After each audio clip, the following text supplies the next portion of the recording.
17 কোটি মুসলমানের মাটিতে লাল সবুজের পতাকার স্বাধীন দেশে স্বাধীন মুসলমানের মাটিতে আজও পর্যন্ত কোনো নাস্তিক, কোনো মুরতাদ সংসদে দাঁড়িয়ে কথা বলার হিম্মত করে নাই। ইতিহাসকে কলঙ্কিত করে কুসন্তান রাশেদ খান মেনন, জাতির নিকৃষ্ট সন্তান, সে জাতীয় সংসদে দাঁড়িয়ে, পবিত্র সংসদে দাঁড়িয়ে ওলামাদের রাহবার, এদেশের 17 কোটি মুসলমানের আধ্যাত্মিক রাহবার আল্লামা আহমদ শফিকে তেতুল হুজুর বলে বারবার গালি দিয়েছে। এমনকি যেই শিক্ষাকে এই মহান সংসদে মাননীয় প্রধানমন্ত্রী সহকারে মুসলিম প্রতিনিধি সংসদ সদস্যদের সম্মিলিত ভোটে যেই মহান সংসদে কওমি সনদের স্বীকৃতি এসেছে, সেই কওমি শিক্ষাকে সেই পবিত্র সংসদে দাঁড়িয়ে এই কুলাঙ্গার কওমি শিক্ষাকে বিষ বৃক্ষ বলে গালি দিয়েছে, আখ্যা দিয়েছে। পাশাপাশি সাম্প্রদায়িক শক্তি এটার বিরোধ করতে গিয়ে সে মুসলিম ঈমান এবং ইসলামের শক্তির বিরোধিতা করে কাদিয়ানীদের পক্ষের দালালি 17 কোটি মুসলমানের সংসদে দাঁড়িয়ে করে ফেলেছে। এই আক্রমণ ফিলিস্তিন আর কাশ্মীরের আক্রমণের চাইতে কোনো ছোট আক্রমণ না, ছোট আক্রমণ না, এটা অনেক বড় আক্রমণ যে মুসলমানের জাতীয় সংসদে ইসলামের বিরুদ্ধে কথা ইহুদ নাসারারা তাদের দালাল দিয়ে বলাইতে পেরেছে। এখনো পরিস্থিতিতে দেখেন আমাদের হালত কত কমজোর। আমরা ঈমানের সাথে আমাদের পরিচিতি, ইসলামের সাথে আমাদের পরিচিতি কতটা দুর্বল হলে শত শত সংসদ সদস্যরা বোকার মতো দাঁড়িয়ে দাঁড়িয়ে মেননের বক্তব্য শুনেছে। একজনের জবান দিয়ে কথা বের হয় নাই, এই হারামখোরের বাচ্চা জবান বন্ধ কর, বন্ধ কর জবান,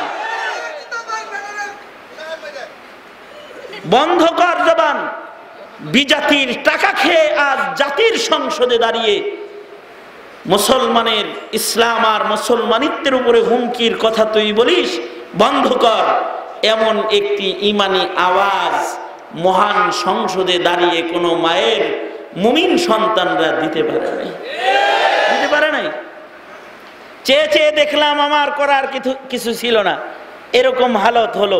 তবে অবশ্যই সংসদ সদস্য তো সব পাঠাইছেন, দুনিয়াদার কিছু দিনদার যদি পাঠাতে পারতেন শক্ত, যারা মর্দে মুজাহিদ, যারা আমিনীর মতো হুঙ্কার দিতে জানে, যারা জাতির কণ্ঠ, এরা যদি আজ সংসদে দাঁড়িয়ে থাকতো তো একা হলেও বলতো, এই বেয়াদব কথা বলিস না, জবান বন্ধ কর, একা হইলেও বলতো। এই যে আমাদের দুর্বিষহ হাল, এই হালত আমাদের কেন? কেন তাদের এত সাহস? আর কেনই বা আল্লাহ পাকের রহমত থেকে আমরা এত বঞ্চিত? এর সবচেয়ে বড় কারণ হলো মুসলমানের মুসলমানি হারিয়ে গেছে। না ইবাদত বন্দিগির মুসলমানি মুসলমানের মধ্যে বিদ্যমান আছে, না মুআমালাত মুআশারাত আখলাকের মুসলমানি আছে। ন্যূনতম ইত্তিবায়ে সুন্নাহর একটা অনুকরণ আজ মুসলিম মিল্লাতের ভেতরে সঠিক কায়দায় পাওয়া মুশকিল হয়ে গেছে। আজকে মুসলমানরা নবী পাকের আদর্শ থেকে দূরে, নবী পাকের অনুসরণ থেকে দূরে হওয়ার কারণে নবীর মুহাব্বত উম্মতের ভেতরে কমে গেছে। নবীর মুহাব্বত যদি উম্মতের ভেতরে সঠিকভাবে তরতাজা থাকতো, তাইলে মুসলমানের মাটিতে নবীর আশেকদের সামনে নবীর দুশ্মনরা মাথা উঁচে করে দাঁড়াইবার মতো হিম্মত তারা করত না। নবীর সুন্নত নাই, সুন্নত নাই, মুহাব্বত নাই। কারণ নবীর মুহাব্বত তারই আছে যার ভেতরে নবীর সুন্নত বিদ্যমান আছে। সরওয়ারে দো আলম নবী বলেন, ক্বালা রাসূলুল্লাহি সাল্লাল্লাহু আলাইহি ওয়াসাল্লাম মান আহাব্বা সুন্নতি ফাকাদ আহাব্বানি ওয়া মান আহাব্বানি কানা মাই ফিল জান্নাহ। আল্লাহর নবী বলেন যে আমার সুন্নতকে মোহব্বত করলো সে প্রকৃত আমি নবীরে মোহব্বত করলো। সুবহানাল্লাহ বলেন, সুবহানাল্লাহ জোরে করে বলেন। সরওয়ারে দু আলম নবী বলেন মান আহাব্বা সুন্নতি ফাকাদ আহাব্বানি ওয়া মান আহাব্বানি কানা মাই ফিল জান্নাহ। নবী বলে আমার সুন্নতকে যে মোহব্বত করলো সেই প্রকৃত আমি নবীকে মোহব্বত করলো। আর যে সুন্নতের মাধ্যমে আমি নবীকে মোহব্বতকারী হয়ে গেল, আল্লাহর রাসূল বলেন এই আমার এই আশিকটা আমি নবীর সাথে আল্লাহর জান্নাতে থাকবে।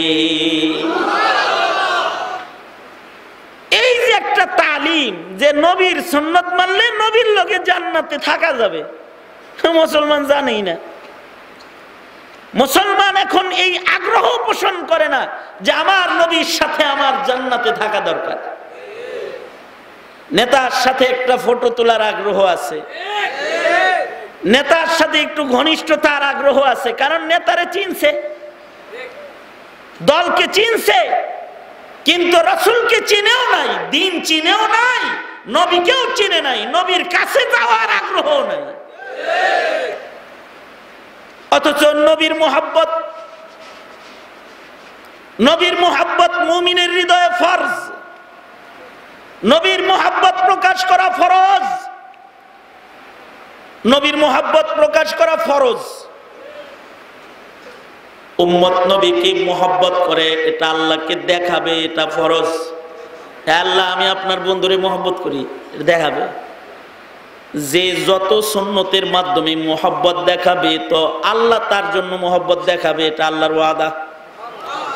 আল্লাহ পাক বলেন কুল ইন কুনতুম তুহিব্বুনাল্লাহ, কুল ইন কুনতুম তুহিব্বুনাল্লাহ ফাত্তাবিউনি ইউহিব্বুকুমুল্লাহ ওয়া ইয়াগফির লাকুম যুনুবাকুম ওয়াল্লাহু গফুরুর রহিম। আল্লাহ পাক বলেন বন্ধু আমার একটা ঘোষণা আমার বান্দাদের কাছে আপনি শোনায় দেন, তারা যদি আপনার আশিক হয় তাহলে আমি তাদের আশিক হব। অর্থাৎ আপনার উম্মত যদি আপনার ইত্তিবাকারী আশিক হয় তাহলে আমি আল্লাহ ওই বান্দার আশিক হব। ইউহিব্বুকুমুল্লাহ, শুধু আমি আশিক হব না, আমি আমার ওই বান্দার জিন্দেগির সব গুনাহ সুন্নতের ইত্তিবার বরকতে মাফ করে দিব। সুবহানাল্লাহ জোরে বলেন, আরো জোরে আওয়াজ করে জোরে বলেন সুবহানাল্লাহ জোরে বলেন। ঘোষণা কার? আরো জোরে বলেন কার? সবাই মিলা ডাক দেন ইয়া আল্লাহ। আরে দেন না জোরে করে ডাক, জোরে ডাক দিলেও বাতিলের দিলের ভিতরে কম্পন সৃষ্টি হয়। আল্লাহর নাম জোরে লইলে পরে শয়তানও ভাগে, আজান হইলে পরে শয়তান পেছনের রাস্তায় বাতাস ছাড়তে ছাড়তে ভাগে, হাদিসে আছে। আল্লাহর নাম জোরে লইলে শয়তান ভাগে, আল্লাহর নাম জোরে লইলে মানুষ শয়তানের হৃদয় কাঁপে। ইসলামের দুশ্মন যারা তাদের হৃদয় কম্পন পয়দা হয়। জোরে আওয়াজ করে বলেন ইয়া আল্লাহ, বলেন সুবহানাল্লাহ ওয়ালহামদুলিল্লাহ ওয়ালা ইলাহা ইল্লাল্লাহ আল্লাহু আকবার। বলেন আল্লাহু আকবার, আল্লাহু আকবার। নারায়ে তাকবীর। আমি বলবো নারায়ে তাকবীর, আপনারা বলবেন আল্লাহু আকবার। নারায়ে তাকবীর, লিল্লাহি তাকবীর। আরো জোরে লিল্লাহি তাকবীর। এটাও তো প্রশিক্ষণ মাহফিলেই হয়। আমাদের ছেলেরা এখন তাকবীরও দেওয়া জানে না, তাকবীর দিবার পেছপুছ লাগায় আলায় দেয়। নৌকা কইতে পারে, দানে শেষ কইতে পারে, আল্লাহ কইতে পারে না।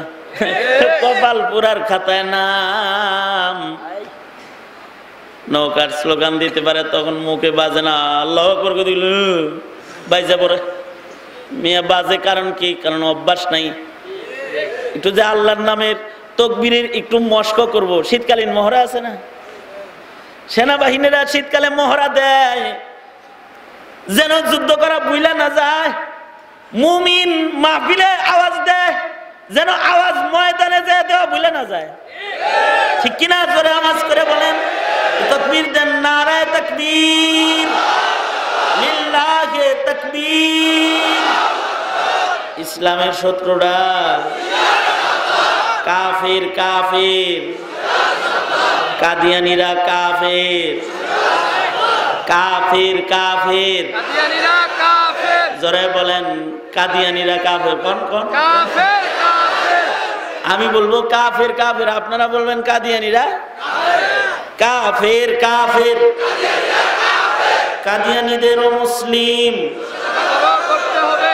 যে পারেন না, যে এই জন্য পেঁচপোচ লেগে যায়, দেওয়ার অভ্যাস যে নাই।